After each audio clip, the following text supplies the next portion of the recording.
রায়গঞ্জ পৌরসভার 2 নম্বর ওয়ার্ডে বিজেপির বিজয় উল্লাস, আয়োজন মাছ ভাতের। রায়গঞ্জ পৌরসভার 2 নম্বর ওয়ার্ডে বিজেপি কর্মী সমর্থকদের উদ্যোগে অনুষ্ঠিত হলো বিজয় উল্লাস অনুষ্ঠান। এদিন মাছ ভাতের বিশেষ আয়োজন করা হয়। অনুষ্ঠানে উপস্থিত ছিলেন রায়গঞ্জ বিধানসভার বিধায়ক কৌশিক চৌধুরী সহ অসংখ্য সাধারণ মানুষ ও বিজেপি নেতা কর্মীরা। স্থানীয় বিজেপি কর্মী অজিত বিশ্বাস জানান, নির্বাচনী প্রচারের সময় তৎকালীন রাজ্য সরকারের বিভিন্ন নেতা নেত্রীরা বারবার দাবি করেছিলেন যে বিজেপি সরকার ক্ষমতায় এলে বাঙালিরা মাছ খেতে পারবে না। সেই মন্তব্যের প্রতিবাদ হিসেবেই এদিনের মাছ ভাতের আয়োজন করা হয়েছে বলে তিনি দাবি করেন। বিজেপি কর্মীদের এই ব্যতিক্রমী উদযাপন ঘিরে এলাকায় চাঞ্চল্যের সৃষ্টি হয় এবং বহু মানুষ অনুষ্ঠানে অংশ নেয়।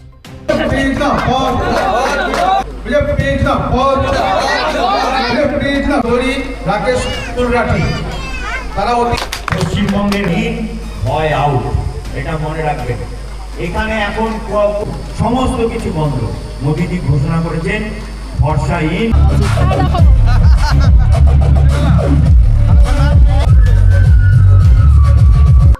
2 নম্বর ওয়ার্ডে ভারতীয় জনতা পার্টির কর্মীরা, সমর্থকরা তারা একটা বিশেষ অনুষ্ঠানের আয়োজন করেছেন। আপনারা জানেন যে এবার পশ্চিমবঙ্গে মাছ ভাতও একটা বড় ইস্যু ছিল। আমাদের যে সরকারের পতন হয়েছে, তৃণমূল সরকারের, সেই সরকার ঘোষণা করেছিল, মানুষকে মিথ্যা বুঝিয়েছিল যে বিজেপি এলে নাকি মাছ ভাত বন্ধ হয়ে যাবে, মাংস ভাত বন্ধ হয়ে যাবে, মাছ খাওয়া বন্ধ হয়ে যাবে বাঙালি। তো আমরা তীব্র কণ্ঠের প্রতিবাদ সেই সময় জানিয়েছিলাম, আর এখন তার প্রতীকী প্রতিবাদ আমার দলের কর্মী সমর্থকরা জানাচ্ছেন। সেই জন্য সবাই আজকে একটা মাছ ভাত খাওয়ার অনুষ্ঠান করেছেন, সেখানে আমি এসেছি। কুচবিহারের যে মুখ্যমন্ত্রী তিনি বলছেন এমস এর কথা, যে ড্রাইভার তৃণমূলের দাবি ছিল এমস, সেই এমস ড্রাইভারটি হচ্ছে না, সেটি হচ্ছে কুচবিহারে। বলবেন না, এমস কুচবিহারে হচ্ছে এটা এখনো ঠিক হয়নি।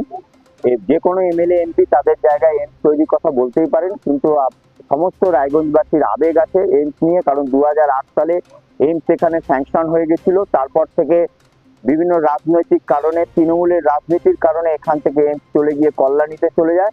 তৃণমূল সরকার মানুষের সাথে বঞ্চনা করেছেন, মানুষের যে আবেগকে তারা ভাবেননি, মানুষের আবেগের কথা। আমরা এখান থেকে চেষ্টা করছি, আমরা সর্বান্তকরণের চেষ্টা করব রায়গঞ্জে এস হওয়ার। কারণ রায়গঞ্জে রায়গঞ্জবাসীর আবেগ এবং প্রয়োজন।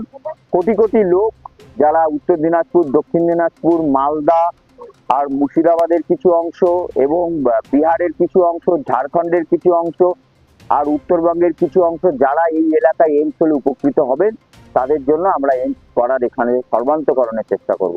আমাদের 2 নম্বর ওয়ার্ডে আজকে আমাদের একটা মাছ ভাতের আয়োজন করা হয়েছে। অ্যাকচুয়ালি এটা করার পিছনে একটা কারণ হচ্ছে, যখন আমাদের সরকার ছিল না, যখন আমরা বিরোধী ছিলাম, তখন তৃণমূল সরকার বলেছিল যদি বিজেপি সরকার আসে তাহলে এখানে মাছ মাংস সব খাওয়া বন্ধ হয়ে যাবে। কিন্তু আমরা এই জন্যই এই প্রতীকে একটা প্রতিবাদ জানাচ্ছি যে আমরা বিজেপি আসার পরেও মাছ ভাত চলছে, সবাই যে যার ইচ্ছা মাছ মাংস খেতে পারে, এটা কোনো বাধা থাকছে না।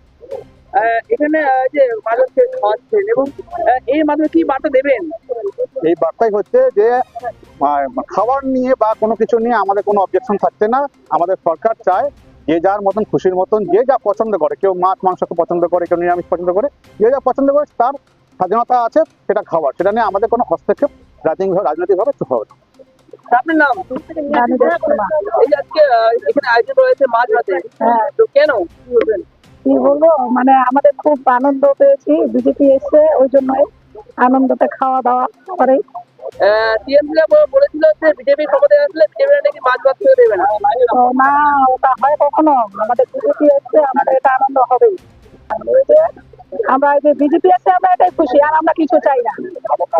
ভালো কাজ করবে, কোথায় এমস খুলবে, কোথায় কি করবে, ওটাতে ডাক্তার আসবে, এগুলো নিয়ে আমরা খুশি। গরিবদের জন্য ট্রিটমেন্ট হবে। হ্যাঁ হ্যাঁ, মাছ ভাত চাই। মাছ ভাত বাঙালিরাই খায়, মাংস ভাতও খায়, সবাই তো খায়। দিদি বলছে বন্ধ হয়ে যাবে মাংস খাওয়া, মাছ খাওয়া, কিছুই বন্ধ হবে না, সব খাওয়া চলবে। মোদীজি বলে দিচ্ছে সব খেতে পারবে, কোনো অসুবিধা নাই। ওই জন্য আজকে আমরা বাঙালিদের এটাই খাওয়া, ওই জন্য আজকে মাছ ভাত করছি আনন্দ করে। হ্যাঁ, আমরা মানুষকে খাওয়াবো। এখন আপনিও রিপোর্টার, আপনার এলাকার যে কোনো খবর পাঠান এই নম্বরগুলোতে।